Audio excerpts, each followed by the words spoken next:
Hi, everyone. Good morning, good afternoon, good evening, depending on the time you'll be watching this session. Welcome to the newspaper review for the 24th of January 2024. I am Ayo and I'll be your reviewer for today. But before I proceed into all that we have for you today, let's go on a quick break and I'll be right back.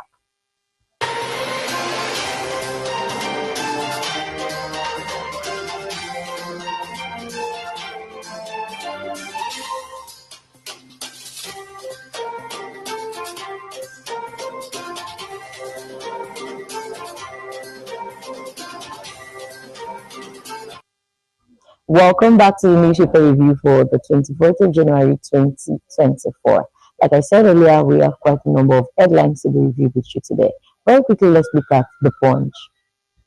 And the headline says, many feared killed. Houses burnt in fresh Plateau crisis. Can we have it on display? Plateau State Governor Caleb Mutwang has declared a 24-hour curfew on the Mangu local government area of the state with immediate effect. The development was confirmed in a statement issued on Tuesday by Governor's Director of Press and Public Affairs, Gland Berry. He said the decision followed the deteriorating security situation in the area. The statement read in part, Governor Mutwang took the decision after consultations with relevant security agencies. He stated that only persons on essential duties are allowed to move within the local government area until further notice. He urged all citizens, especially residents of Mangu local government area, to comply with the directive and assist the security personnel by providing reliable information to restore peace and order in the area. He lamented that some people are still determined to create an atmosphere of insecurity in the state, despite the government's effort to end the activities of terrorist elements. He expressed his sympathy to the families of the victims and injured and assured them that the people would not relent in ensuring lasting peace in the state. He promised that the curfew would be reviewed as soon as the security situation improves. The Special Advisor to the Governor on Security and Homeland Safety, Brig General Gaki Shipi, in an interview with journalists, blamed the unrest leading to the imposition of the curfew on a misunderstanding between two individuals in the council area. The current situation in Mangu is a result of two people that escalated. The crisis is not political or has anything to do with farmers' herders' crisis. It was just two human beings that had altercation, and by coincidence, one of them happens to be a herder and the other person a native. The native was crossing with his motorcycle and Fulani was grazing his cattle and crossing the road, and that obstructed traffic and there was an altercation between them. When that happened, the Fulani people came in support of their own and the natives also came in support of their own, and the thing just got out of hand, and that led to the imposition of curfew in Mangu, he said.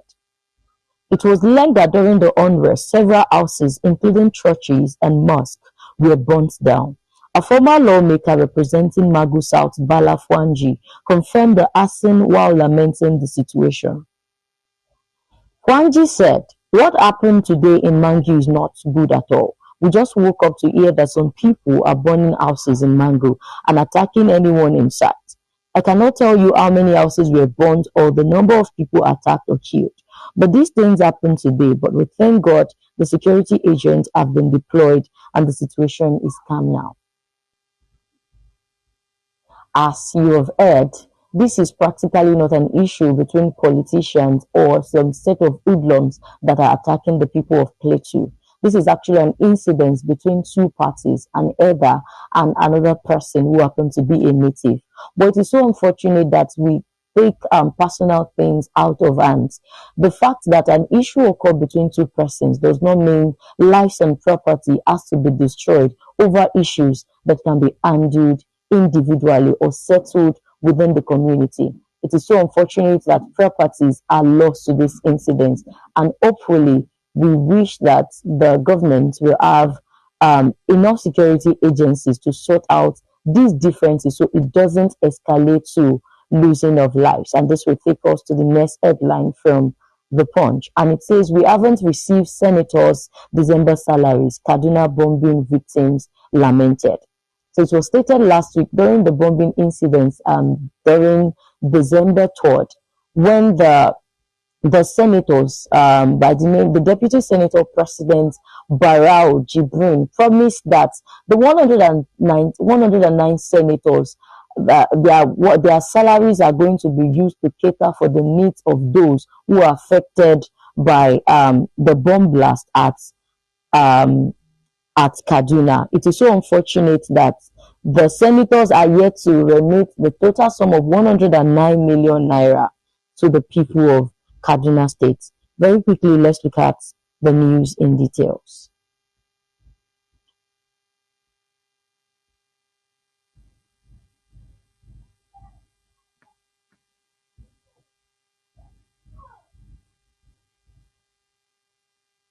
The 109 senators in the National Assembly have yet to fulfill their pledge to donate their December 2023 salaries to the victims of the December 3rd accidental bombing of Kaduna villagers by the Nigerian army.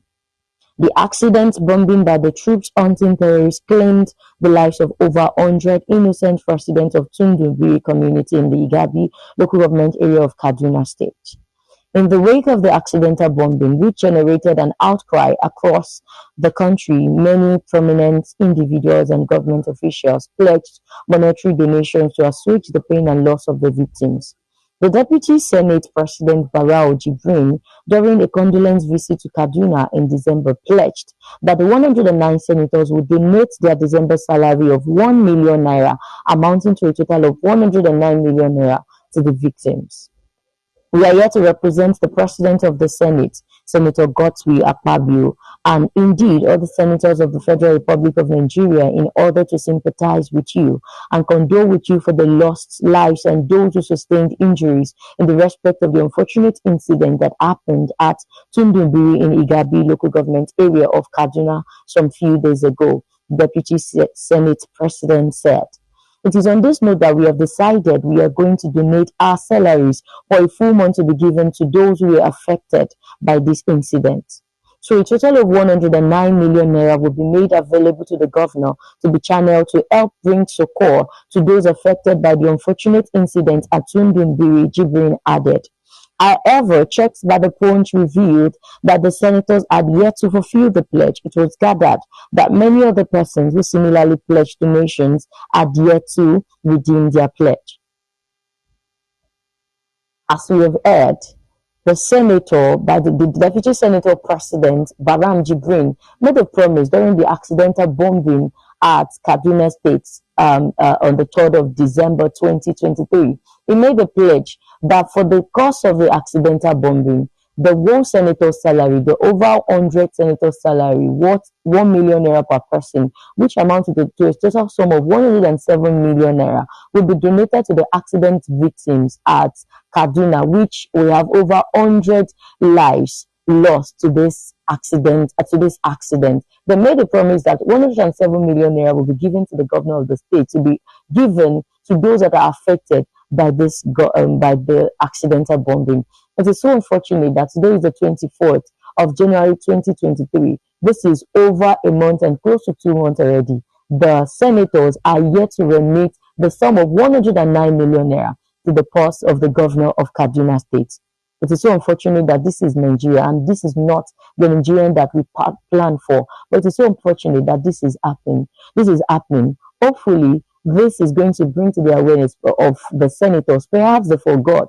Perhaps something happened. Perhaps they are yet to pay for this. They are yet to get their salary for December. We'll keep our finger crossed to see if the total sum of 109 million naira was remitted to the purse of the governor concerning this accident case. And this will lead us to the next news for today, which is taken from Vanguard. And it says, Ondo civil servant slums dies in hotel. Very quickly, let's look at the news in details.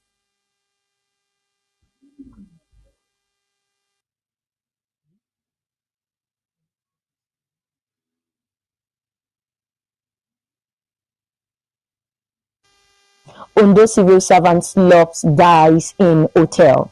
A civil servant, Abiodun Akintomowo, has reportedly slumped and died in Ondo Town, Ondo State, after a sex romp with his girlfriend in a hotel. Consequently, police detectives have apprehended the suspect and the owner of the hotel where the victim died. Confirming the ugly incident, the spokesperson of State Police Command, Funmi Odunlami, said the deceased had a sex romp with his girlfriend in a hotel located in the Akinjagunla area of the community. Odunlami said the man, the deceased, was not feeling all right after the sexual intercourse with the lady in the hotel, so he was rushed to the hospital and later died. The two suspects are still in custody. She said investigation into the matter was ongoing while the remains of the deceased had been deposited at the hotel hospital morgue. An eyewitness said the girlfriend raised the alarm after the deceased collapsed in the hotel room. According to him, the woman raised the alarm after realizing that the man collapsed. The manager of the hotel and some lodgers raced to scene and made frantic effort to revive him.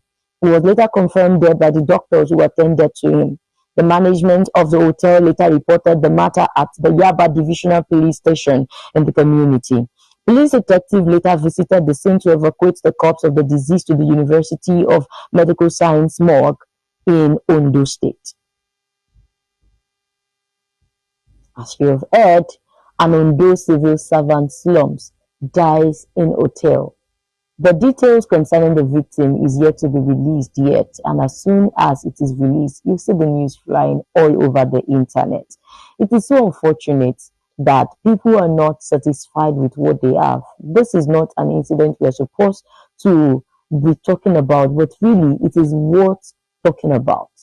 Hopefully, the soul of the deceased rest in peace, but this is a lesson to all men that you should be satisfied with what you have, so that what you have not planned for will not ruin what you have planned for. It is so unfortunate. The girlfriend, the so-called girlfriend, is in custody now, together with some other person who they suspected to be aware of what could have led to the death of this civil servant. It is so unfortunate. His death has caused hiccup to the family. His death has put a hold to the responsibilities he is supposed to be taking care of, all because one man is not satisfied. Like I said, we may not have enough details concerning this man and his family, whether he has a wife, children to cater for, to the point of having a girlfriend and taking the girlfriend to the hospital. He wasn't feeling satisfied after the sexual intercourse. At the end, look at his hand. He ended up dying. Hopefully, his soul rest in peace. Let's continue with Daily Trust. And the next headline from Daily Trust says, certificate scandals in schools, evidence of rotten Nigerian system, ICPC says.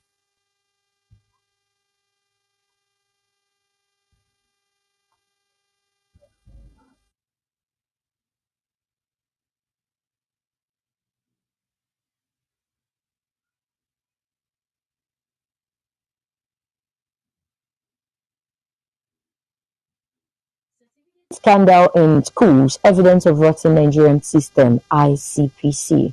The Independent Corrupt Practices and Other Related Offences Commission, ICPC, on Tuesday lamented that the present faith certificate scandal rocking education institutions is evidence of how deep the rot has eaten into Nigerian system. Musa Aliyu, the chairman of the ICPC, who stated this in Abuja during the inauguration of 30 Students Anti-Corruption Club (SACs) in both public and private secondary schools in the Federal Capital Territory, said youth are the agents of change the nation desperately needs in the fight against corruption. Aliyu, a senior advocate of Nigeria,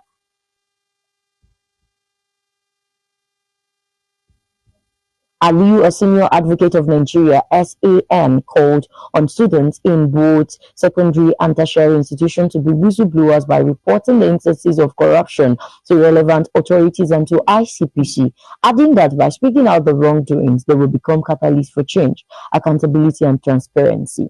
The youth of Nigeria hold a unique position in society. You witness firsthand the various corrupt practices occurring within our schools, from teachers demanding bribes or sexual gratification for higher grades to the embezzlement of school funds, as well as absenteeism from classes.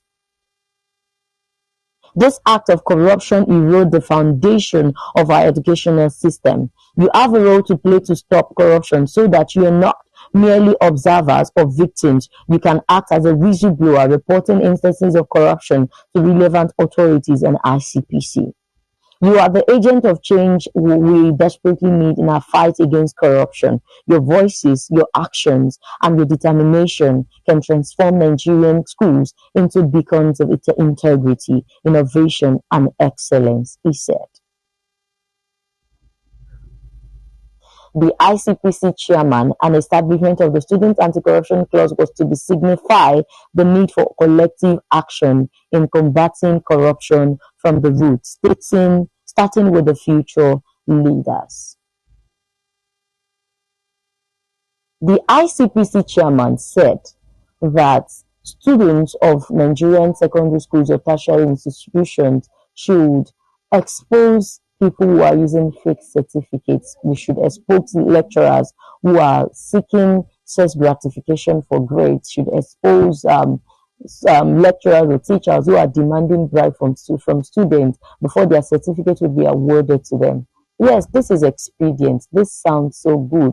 But do you also know that the us at the front is the one in which the us behind is watching before picking a race?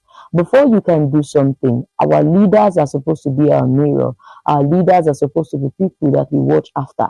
If our leaders are forging certificates to get to where they are today, what do you expect of the followers? I mean, the followers will insist on the fact that if our leaders can be illiterate, what do you expect of the followers? Then whatever certificate we have, whatever certificates we get is going to be a scam anyway. So I feel that the leaders should lead really well. They should lead with examples to the point that the followers will be able to follow them as it's deemed fit. So you cannot expect a follower to work on getting a certificate that they know that their leaders do not have.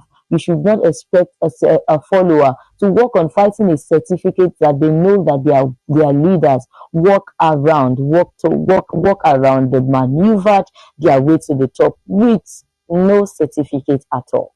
So I feel the ICPC should also look into it, and to even think that the Nigerians today, if you get to expose any work of any act of bribery and corruption, at the end you get to see that no justice is given at the end. There's no consequences for this action. How do you expect people to still work on exposing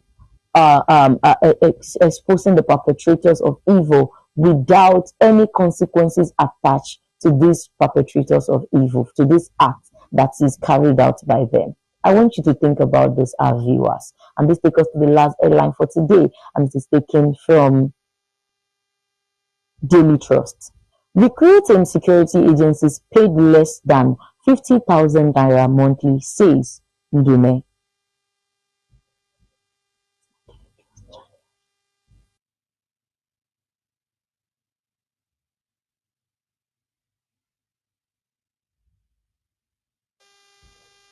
Our last headline is taken from Channels, and it says recruit in security agencies paid less than 50,000 naira monthly, says Ndume. Very quickly, let's look at the news in details. Ndume asked the federal government to urgently review the stipends and salaries of 7 military personnel. The Senate Majority Chief Whip, Senator Ali Ndume, on Tuesday decried the poor remuneration for security agencies, saying that recruits are paid less than 50,000 naira a month. Ndume, the former chairman of Senate Committee on the Army, asked the federal government to urgently review the stipends and salaries of 7 military personnel. The recruits are paid less than 50,000 naira in some cases. How can you pay somebody money that cannot buy him a bag of rice, and you expect him to go and sacrifice and put in his best? He queried on China's television's Politics Today. How can you pay a Nigerian army, for example, an allowance of 1,200 naira as his daily money and pay him 2,000 naira only as duty tour allowance (DTA) and put him in the theater? Some from Lagos, Oyo, and Ondo move to Maiduguri. Their parents are expecting that they will send them something monthly and you pay the guy 50,000 naira or less. These are the major challenges that the government must rise to. Making a case for the urgent increment of salaries for security agencies. The lawmaker representing Borno State said the Nigerian government last increased their salaries in 2008. He also wants the government to recruit more security operatives, especially to make up for the deficit manpower in the Nigerian police force as well as the Nigerian army. Apart from salary increments and more recruitment, Indume asks President Bola Tinubu's administration to ensure that the adequate equipment is acquired for the military to address the nation's threats and also boost their morale. What the president must do is to review the salaries of the Nigerian armed forces because it was last reviewed in 2008. We are in 2024. We should review the salary of all the security agencies. We should increase the number of security agencies, especially police and the Nigerian army. We should equip them adequately and we should motivate them, he added. This is quite impressive that somebody is talking about the remunerations given to security personnel, ranging from the police to the armies and every other person that work in the security force. And this is so disheartening that someone who left his family, who left everything to serve the country, is being paid stipend, something that cannot even cater for his need for a month. If you are to consider the economy of this country and everything that Nigerians are going through, everything, the rate at which prices of goods and services are being inflated, you discover that 50,000 naira is not even enough for his feeding alone. In a month, if you as a person are to calculate your daily allowance, the things you spend on daily, ranging from transportation, your feeding allowance, at least you eat twice in a day. At most, you eat 3 times in a day.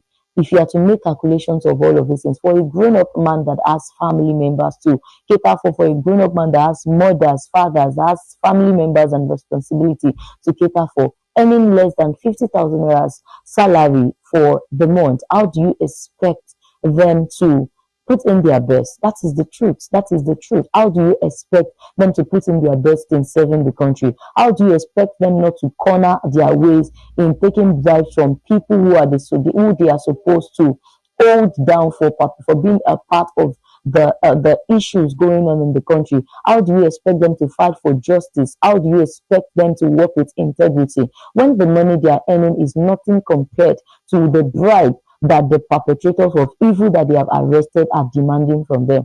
How do you expect less of police officers who will be collecting who will want to stop collecting bribe from people on the road? How do you expect police officers to stop collecting 100 naira, 200 naira from transport from car owners and buses on the road? How do you expect them to stop collecting money when even the government are not catering for their daily allowance? There is nothing that guarantees that their health is guaranteed. There's nothing that assures them that after their service for the government, they are going to get something as a reward for serving the government. How do you expect them to put in their best when what they are getting is nothing compared to what our high-profile senators and ministers get? How do you expect them to fight for the safety of the people of the community when what they are getting is not even enough to cater for their family members? Talk more of giving to outsiders. Talk more of working selflessly for the safety of the country. I will leave you to ruminate on all of this question. This calls for an alarm. This calls for the government to work towards increasement of salary of security personnel in the country. And this brings us to the end of the newspaper review for the 24th of January 2024. Thank you so much for always staying tuned with us on this session of newspaper review at Prime Media TV. We do not take it for granted, and we say thank you so much for watching us. Please do well to also follow us on all our social media platforms.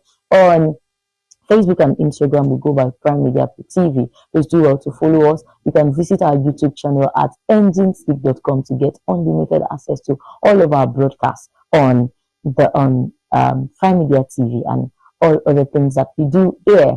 Thank you all so much. We also have an online mall that you can shop. You can visit remy.com.ng to get unlimited access to all the things that we sell on the platform as it is being displayed here. You can visit the website to check for anything at all that you need from our mall. Remember, you can apply as a buyer. You can also apply as a seller.